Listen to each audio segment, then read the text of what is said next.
إن الحمد لله نحمده ونستعينه ونستغفره ونؤمن به ونتوكل عليه ونعوذ بالله من شرور أنفسنا ومن سيئات أعمالنا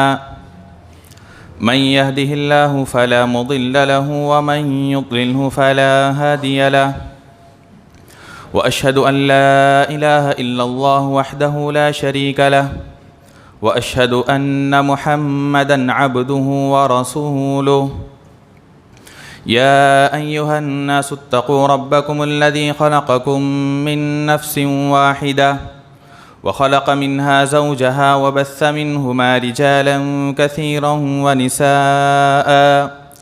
واتقوا الله الذي تساءلون به والأرحام إن الله كان عليكم رقيبا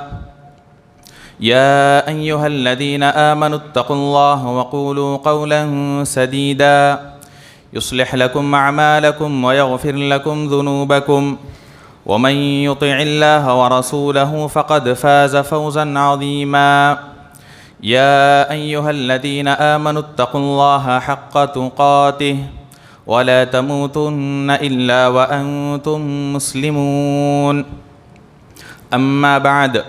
فإن خير الحديث كتاب الله وخير الهدي هدي محمد صلى الله عليه وسلم وشر الأمور محدثاتها وكل محدثة بدعة وكل بدعة ضلالة وكل ضلالة في النار أعوذ بالله من الشيطان الرجيم بسم الله الرحمن الرحيم يوم نقول لجهنم هل امتلأت وتقول هل من مزيد وأزلفت الجنة للمتقين غير بعيد هذا ما توعدون لكل أواب حفيظ من خشي الرحمن بالغيب وجاء بقلب منيب ادخلوها بسلام ذلك يوم الخلود وقال تعالى في موضع آخر بسم الله الرحمن الرحيم إن عدة الشهور عند الله 12 شهرا في كتاب الله يوم خلق السماوات والأرض منها 4 حرم ذلك الدين القيم. معزز حاضرین جمعہ، بزرگوں، نوجوانوں، پردہ نشین خواتین اسلام، تمام قسم کی تعریف، حمد و ثنا، بڑائی، کبریائی اس اللہ وحدہ لا شریک کے لیے لائق و سزاوار ہے جس اللہ کے ہم اور آپ کی زندگیوں پر بے شمار انعامات، بے شمار احسانات ہیں۔ بعدہ درد و سلام نازل ہو تمام انبیاء کرام پر، خصوصاً آخری نبی جناب محمد الرسول اللہ صلی اللہ علیہ وسلم پر، جن کی کوششوں اور محنتوں کا نتیجہ ہے کہ آج ہم تمام اسلام کے سائے میں زندگی بسر کر رہے ہیں۔ اللہم صلی علی محمد وعلی آل محمد کما صلیت علی ابراہیم وعلی آل ابراہیم انک حمید مجید۔ اللہم بارک علی محمد وعلی آل محمد کما بارکت علی ابراہیم وعلی آل ابراہیم انک حمید مجید۔ معزز حاضرین، ہم میں کا ہر آدمی یہ بات بخوبی جانتا ہے کہ ہجری سال کے اعتبار سے، جسے ہم اور آپ اسلامی سال بھی کہتے ہیں، اسلامی کیلنڈر کے اعتبار سے یہ سال کا پہلا مہینہ محرم الحرام کا مہینہ چل رہا ہے، اور آج محرم الحرام کی 6 تاریخ ہے۔ تو انشاءاللہ تبارک و تعالی اسی مناسبت سے محرم الحرام سے متعلق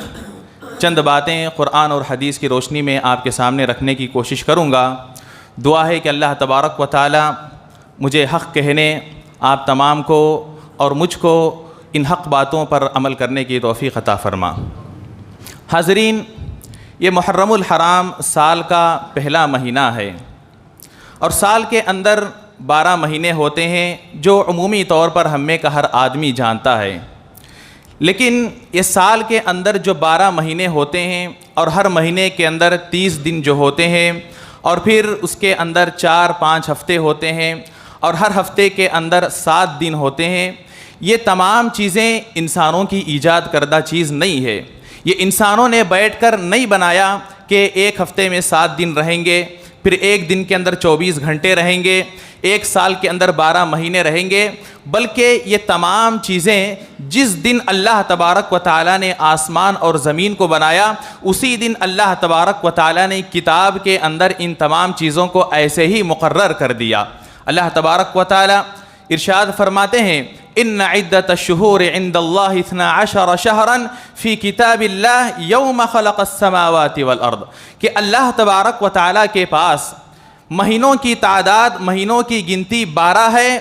اس دن سے جس دن اللہ تبارک و تعالیٰ نے آسمان اور زمین کو بنایا۔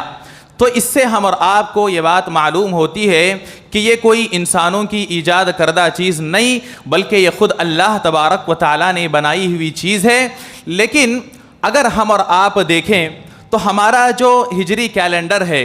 ہجری جو سال، اسلامی سال جسے ہم اور آپ کہتے ہیں، اس کی شروعات یعنی اس کے جتنے سال ہوئے ہیں اس کے اعتبار سے دیکھیں تو ایسا نہیں لگتا کہ اس کی گنتی جس دن سے آسمان اور زمین بنے ہیں، جس دن سے دنیا چل رہی ہے اس دن سے اس کی گنتی ہو رہی ہے، بلکہ ہم اور آپ اس بات کو جانتے ہیں کہ اللہ کے نبی صلی اللہ علیہ وسلم کی ہجرت سے اس کی تاریخ شروع ہوتی ہے، اس کی ابتدا ہوتی ہے۔ مطلب یہ ہے کہ اللہ تبارک و تعالیٰ ان تمام چیزوں کو پہلے سے ہی بنا کر رکھے تھے، پہلے ہی یہ تمام چیزیں تیار شدہ تھی، لیکن سالوں کا حساب نہیں ہوا کرتا تھا۔ بس وہ 12 مہینے گزرنے کے بعد سمجھتے تھے کہ ایک سال ختم ہو گیا، اب دوسرا سال آئے، لیکن وہ گنتے نہیں تھے، سالوں کی گنتی ان کے پاس موجود نہیں تھی، بلکہ وہ اگر کوئی تاریخ یاد رکھنا چاہتے تو کسی سال کوئی اہم اگر واقعہ پیش آتا تو اس واقعے کے ذریعے اس سال کو یاد رکھتے۔ مثال کے طور پر تاریخ کے اندر جو سب سے پہلے بڑا واقعہ پیش آیا، نوح علیہ السلام کی قوم کے اوپر اللہ تبارک و تعالیٰ کی طرف سے عذاب کی شکل میں طوفان آیا، طوفان نوح۔ تو مثال کے طور پر اگر کسی کو یاد رکھنا ہوتا تو ایسے یاد رکھتے، طوفان نوح سے 2 سال قبل یہ واقعہ پیش آیا، طوفان نوح کے 4 سال بعد یہ واقعہ پیش آیا، اس طرح سالوں کو یاد رکھا کرتے تھے۔ یہاں تک کہ اللہ کے نبی صلی اللہ علیہ وسلم سے قبل بھی جاہلیت کے لوگ بھی جو کہ ابھی کفار تھے، مشرکین تھے، وہ لوگ بھی سالوں کو اسی طرح یاد رکھتے تھے۔ عام الفیل سے 1 سال پہلے، عام الفیل سے 2 سال بعد یہ واقعہ پیش آیا، اس طرح وہ یاد رکھا کرتے تھے، لیکن سالوں کی گنتی ان کے پاس نہیں تھی۔ اسی طرح اللہ کے نبی صلی اللہ علیہ وسلم کی پوری زندگی گزر گئی، حضرت ابو بکر صدیق رضی اللہ عنہ کی پوری زندگی گزر گئی، یہاں تک کہ جب حضرت عمر رضی اللہ عنہ خلیفہ بنے، حضرت عمر رضی اللہ عنہ کی خلافت کا دور آیا، تو یہاں پر اس بات کی ضرورت محسوس کی گئی کہ سالوں کی بھی گنتی ہونی چاہیے، کیونکہ جب حضرت عمر رضی اللہ عنہ خلیفہ جو بھی امیر المؤمنین ہوا کرتے تھے، وہ اگر اپنے کسی ولی کو خط لکھتے، اگر کسی اپنے گورنر کو خط لکھتے تو اس میں تاریخ کیا ہوتی تھی؟ مہینے کا نام ہوتا اور پھر دن کا نام ہوا کرتا تھا، لیکن بعد میں اس بات کی ضرورت محسوس کی گئی کہ ان خطوط کے اندر تاریخ تو ہوتی ہے، مہینے کا نام ہوتا ہے اور دن کا نام بھی ہوتا ہے، لیکن پتہ نہیں کس سال لکھا گیا۔ اگر مثال کے طور پر لکھا گیا سفر کا مہینہ 22 تاریخ، تو کون سا سفر؟ گزشتہ سفر یا 2 سال پہلے والا سفر یا 3 سال پہلے والا سفر؟ کون سا سفر ہے؟ تو اس طرح کی جب پریشانیوں کا سامنا کرنا پڑا تو حضرت عمر رضی اللہ عنہ نے صحابہ اکرام کو بلایا، صحابہ اکرام سے مشورہ کیا کہ ہمیں اسلام کی تاریخ کو ایک جگہ سے شروع کرنا چاہیے، سال کی گنتی کو ہمیں شروع کرنا چاہیے۔ تو مختلف قسم کے مشورے آئے، بعض صحابہ نے مشورہ دیا کہ اللہ کے نبی کی پیدائش سے ہم اپنا سال شروع کریں گے، اسلامی سال اللہ کے نبی کی پیدائش کے اعتبار سے شروع ہوگا۔ بعض صحابہ نے مشورہ دیا کہ نہیں، نبوت سے ہم اور آپ اس سال کی شروعات کریں گے۔ بعض صحابہ نے مشورہ دیا نبوت کے بعد جو سب سے عظیم واقعہ پیش آیا وہ ہے اسراء اور معراج کا واقعہ، اسراء اور معراج سے ہم اپنی تاریخ کی ابتدا کریں گے۔ لیکن بعض صحابہ نے مشورہ دیا جو کہ حضرت عمر رضی اللہ عنہ کو پسند آیا، اور حضرت عمر رضی اللہ عنہ کی بھی تائید اس مشورے کو ہوئی، وہ یہ کہ ہم اپنی تاریخ کی ابتدا ہجرت سے شروع کریں گے، ہجرت کے سال سے شروع کریں گے، کیونکہ ہجرت کے بعد ہی مسلمانوں کو ایک قسم کی طاقت ملی، مسلمانوں کو قوت ملی، ہجرت کے بعد ہی اسلامی حکومت قائم ہوئی، اس لیے ہم اپنی ابتدا ہجرت کے سال سے کرتے ہیں۔ تو پھر اس کے بعد یہ بھی سوال آیا کہ کس مہینے سے اس کی شروعات کی جائے، مہینہ کون سا پہلے ہونا چاہیے؟ تو اللہ کے نبی صلی اللہ علیہ وسلم جب ہجرت کر کے مدینہ پہنچے تو وہ ربیع الاول کا مہینہ تھا۔ ہجرت کی شروعات، سفر کی شروعات جو اللہ کے نبی کیے وہ سفر کا تھا، لیکن اللہ کے نبی صلی اللہ علیہ وسلم کے اس واقعے سے اس سال کی ابتدا کرنے کے بجائے صحابہ کرام نے اور حضرت عمر رضی اللہ عنہ نے دیکھا کہ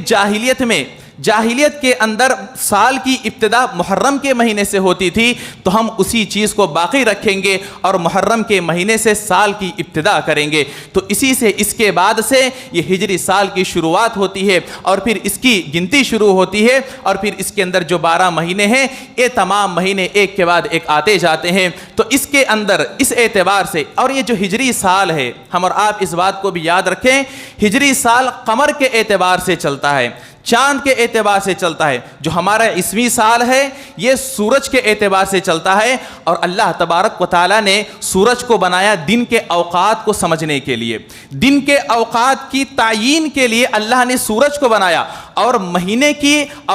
کے تعداد کے لیے، مہینے کے ایام کو گننے کے لیے اللہ نے چاند کو بنایا۔ اسی لیے جو قمری تاریخ ہے یہ اللہ تبارک و تعالیٰ کی بنائی ہوئی تاریخ ہے، اسی لیے ہم اور آپ اسے اسلامی کیلنڈر کے نام سے بھی یاد کرتے ہیں، کیونکہ اللہ تبارک و تعالیٰ کی بنائی ہوئی تاریخ کے مطابق ہم اور آپ اسے یاد رکھتے ہیں۔ حاضرین آگے بڑھتے ہیں۔ یہ جو محرم الحرام سال کا پہلا مہینہ ہے، اس سے متعلق قرآن اور حدیث کے اندر بے شمار فضیلتیں ہم اور آپ کو اس سے متعلق بتائی گئی ہیں۔ انشاءاللہ تبارک و تعالی میں انہیں آپ کے سامنے رکھنے کی کوشش کرتا ہوں۔ جو آیت کریمہ آپ کے سامنے تلاوت کی گئی اس کے اندر اللہ تبارک و تعالی بیان فرماتے ہیں کہ مہینوں کی تعداد 12 ہے۔ ان میں سے اللہ نے کہا منہا اربعۃ حرم، اس میں 4 مہینے حرمت والے ہیں، فلا تظلموا فیہن انفسکم، تم ان مہینوں کے اندر اپنے آپ پر ظلم نہ کرو۔ اپنے آپ پر ظلم نہ کرنے کا مطلب علماء کرام مفسرین بیان فرماتے ہیں کہ تم گناہوں سے اپنے آپ کو دور رکھو۔ کیوں؟ گناہ کرنا اپنے آپ پر ظلم ہے، کیونکہ آدمی گناہ کرتا ہے تو اس گناہ کی سزا اللہ تبارک و تعالیٰ اسے دیتے ہیں۔ گناہ کی جو سزا ملتی ہے یہ اللہ تبارک و تعالیٰ کی طرف سے ہمارے اوپر کوئی ظلم نہیں، بلکہ یہ ہمارے اپنے ہاتھوں سے جو کیے ہوئے اعمال ہیں اس کی سزا ہے۔ تو گناہ کرنا اپنے آپ پر ظلم کرنے کے مترادف ہے، اپنے آپ پر ظلم کرنے کے برابر ہے۔ اسی لیے اللہ نے کہا کہ تم اپنے آپ پر ظلم نہ کرو، یعنی کہ گناہوں سے ان مہینوں کے اندر دور رہو۔ اس کا یہ مطلب نہیں کہ باقی 8 مہینوں میں ہم گناہ کر سکتے ہیں، باقی 8 مہینوں میں ہم اپنی منمانی کر سکتے ہیں۔ اس کا مطلب یہ کہ ان مہینوں کی حرمت کو اللہ تبارک و تعالیٰ بتانا چاہتے ہیں کہ یہ مہینے اللہ تبارک و تعالیٰ کے پاس حرمت والے مہینے ہیں۔ ان مہینوں کا احترام اللہ تبارک و تعالیٰ کے نزدیک ہے۔ شریعت اسلامیہ کے اندر ان مہینوں کی فضیلت ہے۔ اور یہ 4 مہینے کون سے ہیں؟ کون سے 4 مہینے؟ اللہ کے نبی صلی اللہ علیہ وسلم حدیث پاک کے اندر اس کی وضاحت کرتے ہوئے بیان فرماتے ہیں، ان الزمان قد استدار كهيئتي يوم خلق السماوات والارض السنة 12 شهرا منها 4 حرم 3 متتاليات ذو القعدة وذو الحج ومحرم ورجب مضر الذي بين جمادى وشعبان۔ اللہ کے نبی صلی اللہ علیہ وسلم حدیث میں ارشاد فرماتے ہیں کہ زمانہ گھوم پھر کر پھر اسی حالت پر آ گیا جس حالت پر اللہ نے زمانے کو پیدا کیا تھا۔ اس کا مطلب کیا ہے کہ زمانہ گھوم کر پھر کر اسی حالت پر آ گیا جس حالت میں اللہ نے پیدا کیا۔ اور اللہ کے نبی صلی اللہ علیہ وسلم یہ جو حدیث بیان فرما رہے ہیں یہ حجۃ الوداع کے موقع پر اللہ کے نبی حدیث بیان فرما رہے ہیں۔ تو اللہ کے نبی صلی اللہ علیہ وسلم کی یہ جو بات ہے کہ زمانہ گھوم کر پھر اپنی اسی حالت پر آ گیا، اپنی اسی ہیئت پر آ گیا جس ہیئت پر اللہ نے آسمان اور زمین کو بنایا تھا، اس کا مطلب یہ علماء کرام بیان فرماتے ہیں کہ جاہلیت میں ہوا یہ کرتا تھا کہ جو 4 حرمت والے مہینے ہیں ذی قعدہ، ذی الحجہ، محرم اور رجب، ان کی حرمت جاہلیت کے اندر بھی باقی تھی. جاہلیت کے اندر بھی ان مہینوں کا احترام کیا جاتا تھا. یہ مہینے جب آتے تو ان کے درمیان اگر قتل و غارت گیری ہو رہی ہوتی, ان کے درمیان اگر جنگ و جدال چل رہا ہوتا تو وہ اپنے جنگ کو ختم کر لیتے, اور پھر جب حرمت والے مہینے ختم ہو جاتے تو پھر اس کے بعد اپنے جنگ کو وہ جاری رکھا کرتے تھے, اپنے جنگوں کو شروع کیا کرتے تھے. لیکن ہوتا یہ تھا کہ اگر کبھی کبھار حرمت والا مہینہ درمیان میں آ گیا اور دونوں طرف سے پورے جوش کے ساتھ جنگ لڑی جا رہی ہے, فریقین نہیں چاہ رہے ہیں کہ جنگ کو اس موقع پر روکا جائے, کیونکہ اگر ابھی جنگ کو روک لیا جائے تو ہو سکتا ہے کہ حرمت والے مہینے نکلنے کے بعد یہ جو جوش اور جذبہ ابھی باقی ہے وہ ختم ہو جائے. کبھی ایسا ہوا کرتا تھا, دونوں ہی یہ چاہتے تھے کہ ہم اپنی جنگ کو جاری رکھیں. لیکن مسئلہ کیا ہے, حرمت والا مہینہ آ گیا, ان مہینوں کی وہ بھی احترام کرتے تھے, ان مہینوں کی حرمت ان کے پاس بھی موجود تھی. وہ کرتے یہ تھے کہ مہینوں کے اندر ادلا بدلی کرتے تھے. مہینوں کو کیا کرتے تھے, ابھی مثال کے طور پر ذی قعدہ آ گیا, ذی قعدہ 11واں مہینہ ہے, کہتے ہیں ہم ذی قعدہ کو اٹھا کر بعد میں رکھ لیں گے, اس کے بعد والا مہینہ پہلے ہم لے کر آ جائیں گے. ابھی رجب ہے, رجب کا مہینہ 7واں مہینہ ہے, اب رجب کا مہینہ آ گیا تو کہتے ہیں کہ رجب کے بعد جو مہینہ آنے والا ہے شعبان, ہم شعبان کو پہلے کر لیتے ہیں اور رجب کو کیا کرتے ہیں, بعد میں کر لیتے ہیں. تو اس طرح کرتے کرتے مہینوں کی جو تعداد اللہ تبارک و تعالیٰ نے جس طریقے سے بنائی تھی, جیسا ابھی ہم اور آپ دیکھ رہے ہیں, محرم, صفر, ربیع الاول, ربیع الثانی, یہ جو تعداد ہے, یہ جو طریقہ ہے, یہ ترتیب جو ہے وہ ترتیب باقی نہیں رہی. پھر اس کے بعد مہینے آگے پیچھے ہوتے گئے, آگے پیچھے ہوتے گئے, یہاں تک کہ حجۃ الوداع کے موقع پر ذی الحجہ کے مہینے میں اللہ کے نبی صلی اللہ علیہ وسلم جب خطبہ دے رہے ہوتے ہیں, اس وقت مہینوں کی تعداد, مہینوں کی ترتیب اسی ہیئت پر آ جاتی ہے لوٹ کر جس ہیئت پر اللہ تبارک و تعالیٰ نے آسمان و زمین کو بناتے وقت ان کی ترتیب بنائی تھی. پھر اللہ کے نبی صلی اللہ علیہ وسلم نے کہا کہ تم اس ترتیب کو یاد رکھو. یہ بات بتانے کا مقصد کیا ہے, اللہ کے نبی نے یہ بات کیوں بتائی کہ زمانہ گھوم کر پھر اسی ہیئت پر آ گیا؟ اللہ کے نبی کے بتانے کا مقصد یہ تھا کہ اب جو ترتیب چلنے والی ہے اس ترتیب کو تم یاد رکھو, اسی ترتیب کے ساتھ تمہارے اب مہینے ہوں گے, اسی ترتیب کے ساتھ جب تمہارے پاس حرمت والا مہینہ آئے گا تو وہیں پر حرمت والے مہینے کو رکھو گے, جب رمضان کا مہینہ آئے گا وہیں پر رمضان کے مہینے کو رکھو گے, جہاں پر ذی الحجہ آئے گا وہیں پر ذی الحجہ کو رکھو گے. اسی ترتیب کے ساتھ ابھی مہینے چلنے والے ہیں. پھر اللہ کے نبی نے تفصیل بیان فرمائی کہ وہ 4 حرمت والے مہینے کون سے ہیں, ذی قعدہ, ذی الحجہ, محرم, 3 مہینے لگاتار آئیں گے. اللہ کے نبی نے کہا ثلاث متتالیات, 3 مہینے لگاتار, ذی قعدہ, ذی الحجہ 11 اور 12واں مہینہ, پھر اس کے بعد محرم, یہ سال کا پہلا مہینہ, یہ 3 مہینے لگاتار آتے ہیں. پھر درمیان میں 7واں مہینہ رجب کا آتا ہے. اللہ کے نبی نے کہا ورجب مضر الذی بین جمادى وشعبان, جمادی الثانی اور شعبان کے درمیان جو مہینہ آتا ہے رجب, یہ رجب کا بھی حرمت والا مہینہ ہے. اللہ کے نبی صلی اللہ علیہ وسلم نے ہم اور آپ کو یہ جو تفصیل بتائی کہ 3 مہینے ترتیب سے آنے والے ہیں اور 1 مہینہ درمیان میں آنے والا ہے, یہ اس طرح اللہ کے نبی صلی اللہ علیہ وسلم نے یا اللہ تبارک و تعالیٰ نے اس کی ترتیب ایسے کیوں رکھی ہے؟ وجہ کیا ہے کہ 3 مہینے لگاتار آ رہے ہیں اور 1 مہینہ بعد میں آ رہا ہے؟ تو علماء اکرام اس کے اندر ایک سبب بیان فرماتے ہیں, حکمت بیان فرماتے ہیں کہ یہ جو 3 مہینے ہیں اس میں درمیان والا جو مہینہ ہے وہ ذی الحجہ ہے, حج کا مہینہ ہے. حج کے مہینے سے پہلے 1 حرمت والا مہینہ اور حج کے بعد 1 حرمت والا مہینہ. یعنی اس کے اندر وجہ اور مقصد یہ ہے کہ جب پوری دنیا کے اندر ان حرمت والے مہینوں کے اندر امن قائم رہے گا, تمام کے تمام دنیا کے لوگ ان حرمت والے مہینوں کی احترام کی پابندی کریں گے اور کہیں پر بھی کوئی قتل و غارت گیری نہیں, تمام پوری دنیا کے اندر, پوری زمین کے اندر امن قائم رہے گا, تو اگر کوئی حج کو آنا چاہے تو بآسانی سفر کر کے حج کو آ سکتا ہے. اب کی طرح تو وہاں پر اس وقت سہولیات نہیں تھی کہ ہم جو ہے چند گھنٹوں کے اندر مکہ پہنچ گئے, چند گھنٹوں کے اندر دنیا کے ایک کونے سے دوسرے کونے چلے گئے, بلکہ ان کو سفر کرنے کے لیے کئی دن لگتے تھے, کبھی کبھار مہینے لگ جاتے تھے. تو حج کے مہینے سے 1 مہینہ پہلے حرمت والا مہینہ رکھا گیا تاکہ لوگ سفر کر کے حج کو آ سکیں, اور حج کے مہینے کے بعد 1 حرمت والا مہینہ رکھا گیا تاکہ لوگ حج کر کے اپنے گھروں کو بآسانی واپس جا سکے. اور درمیان میں 1 مہینہ حرمت والا اس لیے رکھا گیا کہ اگر کوئی آدمی عمرہ کے غرض سے آنا چاہتا ہے تو اس حرمت والے مہینے میں بآسانی سفر کر کے مکہ پہنچے, اپنا عمرہ ادا کرے اور پھر اپنے گاؤں کو یا اپنے گھر واپس پھنس جائے تو اس وجہ سے یہ 3 مہینے لگاتار رکھے گئے اور 1 مہینہ درمیان میں رکھا گیا۔ وجہ جو بھی ہو، سبب جو بھی ہو، جب ہم اور آپ کو قرآن اور حدیث کی روشنی میں بات معلوم ہوتی ہے کہ یہ حرمت والے مہینے ہیں، ہمیں ان کا احترام کرنا چاہیے، چاہے وہ لگاتار آئے، ایک کے بعد ایک آئے، کسی بھی طرح آئے، ہمیں ان کا احترام کرنا ہے، ہمیں اس کی حرمت کا لحاظ کرنا ہے، ہمیں اس کی حرمت کو پامال نہیں کرنا چاہیے۔ تو ہم اور آپ کو اس حدیث اور آیت کے ذریعے سے محرم الحرام کی جو سب سے پہلی فضیلت معلوم ہوتی ہے وہ یہ کہ یہ حرمت والا مہینہ ہے اور اس کی حرمت کا ہم اور آپ کو لحاظ رکھنا چاہیے، یعنی ہم اور آپ اس مہینے کے اندر ہر قسم کے گناہ سے، معصیت سے اپنے آپ کو دور رکھیں، اپنے آپ کو ایک دوسرے سے لڑائیں نہیں، اپنے آپ کو ایک دوسرے سے جھگڑا نہ کریں، بلکہ ہم اور آپ امن و سلامتی کے ساتھ، شانتی کے ساتھ اس مہینے کے اندر مظاہرہ کریں۔ معزز حاضرین، اس کے علاوہ ایک دوسری فضیلت جو ہم اور آپ کو احادیث کے اندر معلوم ہوتی ہے وہ یہ کہ اللہ کے نبی صلی اللہ علیہ وسلم نے حدیث پاک میں ارشاد فرمایا، افضل الصیام بعد رمضان شہر اللہ المحرم۔ اس حدیث کے اندر اگر ہم غور کریں گے تو ہم اور آپ کو محرم الحرام کی 2 فضیلتیں اس حدیث کے اندر بیان کی گئی ہیں، 2 فضیلتیں ہم اور آپ کو محرم سے متعلق معلوم ہوتی ہے۔ پہلی بات، اللہ کے نبی نے کہا کہ رمضان کے بعد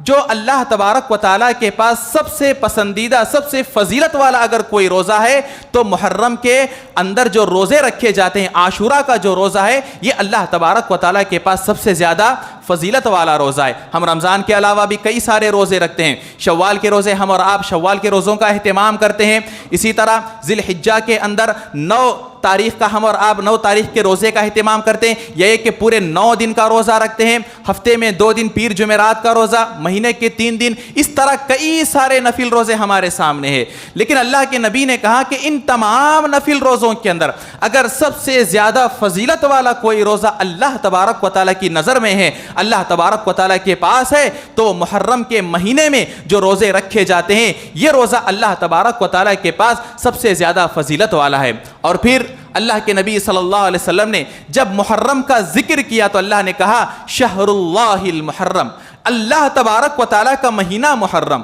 اللہ تبارک و تعالیٰ کی طرف اس کی اضافت کی گئی، اس مہینے کی نسبت کی گئی کہ یہ مہینہ اللہ تبارک و تعالیٰ کا مہینہ۔ اس کا یہ مطلب نہیں کہ باقی مہینے اللہ تبارک و تعالیٰ کے نہیں ہے، صرف یہی ایک مہینہ اللہ تبارک و تعالیٰ کا ہے، بلکہ علماء اکرام بیان فرماتے ہیں کہ اگر کسی کی شرف کو بتانا مقصود ہوتا، کسی کی اہمیت اور فضیلت کو بتانا مقصود ہوتا تو اس کی نسبت خاص اللہ تبارک و تعالیٰ کی طرف کی جاتی، جیسا کہ ناقۃ اللہ کہا گیا، اللہ کی اونٹنی۔ اللہ کی وہی ایک اونٹنی نہیں تھی جو کہ معجزے کے طور پر پیغمبر کو دی گئی تھی، بلکہ تمام کی تمام اونٹنیاں اللہ کی ہے۔ بیت اللہ کہا جاتا ہے جو کہ بیت الحرام ہے، بیت الحرام کو بیت اللہ کہا جاتا ہے۔ اس کا یہ مطلب نہیں کہ دنیا کے اندر باقی جتنی مساجد ہیں وہ اللہ کے گھر نہیں، تمام کی تمام مساجد اللہ کے گھر ہیں، لیکن اس کی طرف جو خاص اضافت کی گئی اللہ تبارک و تعالیٰ کا گھر، اللہ کی اونٹنی، اللہ کا مہینہ، یہ اس کے شرف کو بتانے کے لیے، یہ اس کی فضیلت کو بتانے کے لیے۔ اگر عام مثال کے طور پر، عام مثال کے ذریعے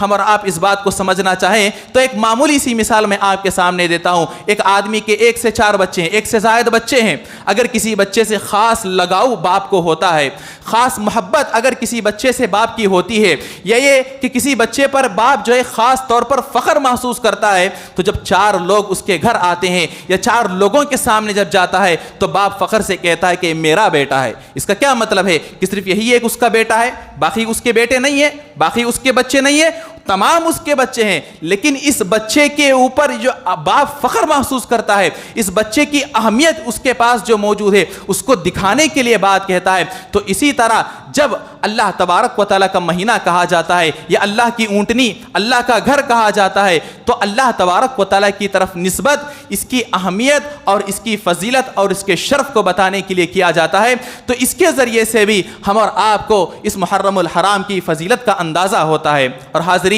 یہ جو بات ابھی ہم نے آپ کے سامنے کہی کہ محرم کے اندر جو روزہ رکھا جاتا ہے یہ سب سے زیادہ اللہ تبارک و تعالیٰ کے پاس فضیلت والا روزہ ہے رمضان کے مہینے کے بعد۔ رمضان کے روزوں کے بعد اگر کوئی فضیلت والا روزہ ہے تو وہ محرم کا روزہ ہے۔ محرم کے اندر 10 تاریخ کو ہم اور آپ روزہ کیوں رکھتے ہیں؟ اللہ کے نبی صلی اللہ علیہ وسلم کی احادیث سے ہم اور آپ کو یہ بات معلوم ہوتی ہے کہ اللہ کے نبی صلی اللہ علیہ وسلم مکہ کے اندر بھی 10 محرم کا روزہ رکھا کرتے تھے، عاشورہ کا روزہ رکھا کرتے تھے۔ جب مدینہ آئے تو جب تک رمضان کے مہینے فرض نہیں ہوئے تب تک اللہ کے نبی صلی اللہ علیہ وسلم پابندی کے ساتھ عاشورہ کا روزہ رکھا کرتے تھے۔ لیکن جب مدینہ آئے، رمضان کے روزے فرض ہوئے، دیکھا کہ وہاں کے یہود بھی عاشورہ کا روزہ رکھ رہے ہیں، مشرکین بھی عاشورہ کا روزہ رکھا کرتے تھے، اور یہود بھی عاشورہ کا روزہ رکھا کرتے تھے۔ مشرکین عاشورہ کا روزہ اس لیے رکھا کرتے تھے، ہم اور آپ کو حدیث کی شروحات میں یہ بات معلوم ہوتی ہے کہ 10 محرم کے دن وہ کعبہ کا جو غلاف ہے اس غلاف کو تبدیل کیا کرتے تھے۔ اب تبدیل کیوں کیا کرتے تھے؟ اس کی وجہ یہ ہے کہ بتایا جاتا ہے، شروحات کے اندر یہ بات آئی ہے کہ ان سے جاہلیت کے اندر کفار سے کوئی ایک بڑی غلطی ہو گئی تھی، تو کسی نے آ کر ان کو بتایا کہ اگر تم اپنے اس گناہ کا کفارہ ادا کرنا چاہتے ہو تو پھر تم اس دن کیا کرو، کعبۃ اللہ کا کپڑا جو ہے اس کو تبدیل کرو اور اس دن تم روزے کا اہتمام کرو، اس دن تم روزہ رکھا کرو۔ اس لیے وہ لوگ روزہ رکھا کرتے تھے۔ لیکن جب مدینہ آئے تو یہاں پر یہود بھی روزہ رکھ رہے ہیں، لیکن یہود کے روزہ رکھنے کی وجہ کچھ اور تھی۔ اللہ کے نبی صلی اللہ علیہ وسلم نے ان سے پوچھا کہ تم کس لیے روزہ رکھتے ہو؟ یہود نے کہا کہ وہ دن ہے جس دن اللہ تبارک و تعالیٰ نے حضرت موسیٰ علیہ السلام کو فرعون سے نجات دی تھی، فرعون سے حضرت موسیٰ علیہ السلام کو نجات ملی، اسی لیے ہم شکریہ ادا کرتے ہوئے اللہ تبارک و تعالیٰ کے دربار میں شکریہ ادا کرنے کے لیے ہم یہ روزہ رکھتے ہیں۔ اللہ کے نبی صلی اللہ علیہ وسلم نے کہا انا احق بموسیٰ، میں اس معاملے میں تم سے زیادہ حق رکھتا ہوں کہ میں شکریہ ادا کرتے ہوئے روزہ رکھوں۔ یہاں پر آپ ایک بات غور کریں، آپ ایک بات دیکھیں کہ اللہ کے نبی صلی اللہ علیہ وسلم، بلکہ اللہ کے نبی سے پہلے یہود جو ہیں وہ بھی شکریہ ادا کرنے کے لیے اللہ کی نعمت جب ان کو ملتی ہے خوشی کا اظہار کیسے کر رہے ہیں؟ عبادت کے ذریعے سے کر رہے ہیں۔ خوشی کا اظہار روزہ رکھ کر رہے ہیں۔ اگر ہمیں کوئی نعمت ملتی ہے، اگر ہماری زندگی میں کوئی خوشی آتی ہے تو ہم اور آپ مختلف قسم کی بے حیاؤں کے ذریعے سے اپنی اس خوشی کا سیلیبریٹ کرتے ہیں، خوشی مناتے ہیں، مختلف قسم کے کام ہم اور آپ کرتے ہیں۔ لیکن یہاں دیکھیے عبادت کی جا رہی ہے، خوشی کے طور پر روزہ رکھا جا رہا ہے، اور اللہ کے نبی خود بھی، اللہ کے نبی کے بارے میں آتا ہے، اللہ کے نبی نے خود کہا کہ میں پیر کے دن کا روزہ اس لیے رکھتا ہوں کہ اس لیے کہ اس دن میری ولادت ہوئی، اس دن میری پیدائش ہوئی، میں اللہ کا شکریہ ادا کرنے کے لیے اس دن روزہ رکھتا ہوں۔ اگر آپ کو بھی اللہ کی کوئی نعمت ملتی ہے، اللہ تبارک و تعالیٰ کا آپ کی زندگی پر کوئی احسان ہوتا ہے اور آپ چاہتے ہیں کہ اللہ کا شکریہ ادا کریں، تو عبادت کے ذریعے سے آپ شکریہ ادا کیجئے، نماز کے ذریعے سے اللہ کا شکریہ ادا کیجئے، روزے کے ذریعے سے اللہ کا شکریہ ادا کیجئے، صدقہ و خیرات کے ذریعے سے اللہ کا شکریہ ادا کیجئے، نہ کہ لغو و لہب کے ذریعے سے اپنے جو خوشی آپ کو ملی ہے، جو اچھا احسان آپ کی زندگی میں ہوا ہے، اچھی نعمت جو ملی ہے، اس کا جو ہے آپ غلط طریقے سے سیلیبریٹ نہ کریں، بلکہ ان طریقوں کو آپ اپنائیں، عبادت کے طریقے سے جائیں اور اللہ تبارک و تعالیٰ کا شکریہ ادا کریں۔ بہرحال اللہ کے نبی صلی اللہ علیہ وسلم اس دن بعد میں بھی، یعنی مدینہ آنے کے بعد بھی اللہ کے نبی صلی اللہ علیہ وسلم اس دن کو روزہ رکھنا شروع کیے، کیونکہ اللہ تبارک و تعالیٰ نے اس دن حضرت موسیٰ علیہ السلام کو فرعون سے نجات دی تھی، اور اللہ کے نبی نے رمضان کے روزے فرض ہونے کے بعد کہا کہ اب یہ روزے تمہارے اوپر فرض نہیں ہے، اب یہ روزوں کی فرضیت تم سے ساقط ہو گئی۔ اگر کوئی رہنا چاہتا ہے، اگر کوئی آدمی اس دن کا روزہ رکھنا چاہتا ہے تو وہ آدمی اس دن کا روزہ رکھے، کیونکہ یہ بہت ہی فضیلت والا روزہ ہے۔ اور اللہ کے نبی نے ایک اور حدیث میں بیان فرمایا احتسب علی اللہ ان یکفر السنۃ التي قبلہ، میں اللہ سے امید کرتا ہوں کہ اگر کوئی آدمی اس دن کا روزہ رکھتا ہے تو اللہ تبارک و تعالیٰ اس کے گزشتہ 1 سال کے گناہ کو معاف کر دے گا۔ یہ اللہ تبارک و تعالیٰ کی طرف سے ہم اور آپ کو اس روزے کی یہ فضیلت ہم اور آپ کو بتائی گئی ہے۔ لہٰذا ہم اور آپ یہ جو ابھی ہمارے سامنے عاشورہ آنے والا ہے، اور یہاں پر ایک بات یہ بھی یاد رکھ لیں کہ اللہ کے نبی نے کہا لئن بقیت، اگر میں اگلے سال زندہ رہا تو لأصومن التاسع، میں 9 کو بھی روزہ رکھوں گا۔ کیوں؟ کیونکہ یہود کی مخالفت کرنا مقصود ہے، یہود کی مخالفت کرنے کے لیے میں 9 اور 10 کو روزہ رکھوں گا۔ تو اس لیے آج 6 تاریخ ہے، جب 9 اور 10 محرم آئے گا تو ہم اور آپ روزوں کا اہتمام کریں۔ اس طرح ہم اور آپ یہ جو فضیلتیں اور جو اعمال ہم اور آپ کو خاص کر اس مہینے کے اندر بتائے گئے ہیں، ان اعمال کا ہم اور آپ اہتمام کریں۔ اس کی جو فضیلتیں بتائی گئی ہیں ان فضیلتوں کو ہم اور آپ یاد رکھیں۔ اس کے علاوہ جو بدعات وغیرہ اس محرم کے مہینے میں کی جاتی ہیں، ان تمام سے ہم اور آپ اپنے دامن کو پاک رکھیں، ان تمام چیزوں کے اندر ملوث نہ ہو جو کہ حضرت حسین رضی اللہ عنہ کی شہادت کے موقع پر ماتم کرنا، اسے غم کا مہینہ کہنا، مختلف قسم کی بدعات کا ایجاد کرنا، مختلف قسم کے رواج کرنا، رسم و رواج کرنا، ان تمام کا شریعت اسلام میں سے کوئی تعلق نہیں۔ بہت سارے لوگ یہ سمجھتے ہیں کہ 10 محرم کو جو روزہ رکھا جاتا ہے یہ حضرت حسین کی شہادت کی وجہ سے رکھا جاتا ہے، نہیں، بلکہ یہ اللہ کے نبی صلی اللہ علیہ وسلم نے ہم اور آپ کو اس بات کا حکم دیا۔ کیونکہ اس دن حضرت موسیٰ علیہ السلام کو فرعون سے نجات ملی تھی۔ اور ایک بات، آخری بات کہہ کر میں اپنی بات کو ختم کرتا ہوں، ہم اور آپ تاریخ کے اندر کوئی بھی واقعہ پیش آتا ہے، چاہے اچھا واقعہ ہو یا برا واقعہ ہو، ہم اور آپ اس واقعے کو اس مہینے کے ساتھ جوڑ کر کبھی نہ دیکھیں۔ اگر کسی مہینے کے اندر کوئی برا واقعہ پیش آیا تو اس کا یہ مطلب نہیں کہ یہ مہینہ خراب ہے، یہ مہینہ برا مہینہ ہے، یہ مہینہ نحوست والا مہینہ ہے، اس مہینے کے اندر ہم کوئی اچھا کام نہیں کریں گے۔ اگر آپ ایسے دیکھتے جائیں گے تو سال کے 12 مہینوں کے اندر تاریخ اسلام کے اندر کوئی نہ کوئی آپ کو ایسا غمناک واقعہ پیش آئے گا، المناک واقعہ آپ کو نظر آئے گا کہ اس مہینے کے اندر فلاں صحابی کی شہادت ہوئی، اس مہینے کے اندر فلاں صحابی کی وفات ہوئی۔ نہیں، بلکہ ہم کسی بھی مہینے کو کسی واقعے سے جوڑ کر نہ دیکھیں۔ ابھی محرم کے مہینے کو نحوست والا مہینہ سمجھا جاتا ہے، وجہ کیا ہے؟ کیونکہ اس میں حضرت حسین کی شہادت ہوئی۔ اب آپ کے سامنے ایک مثال دیتا ہوں، ربیع الاول کا مہینہ یہ اچھا مہینہ ہے یا خراب مہینہ؟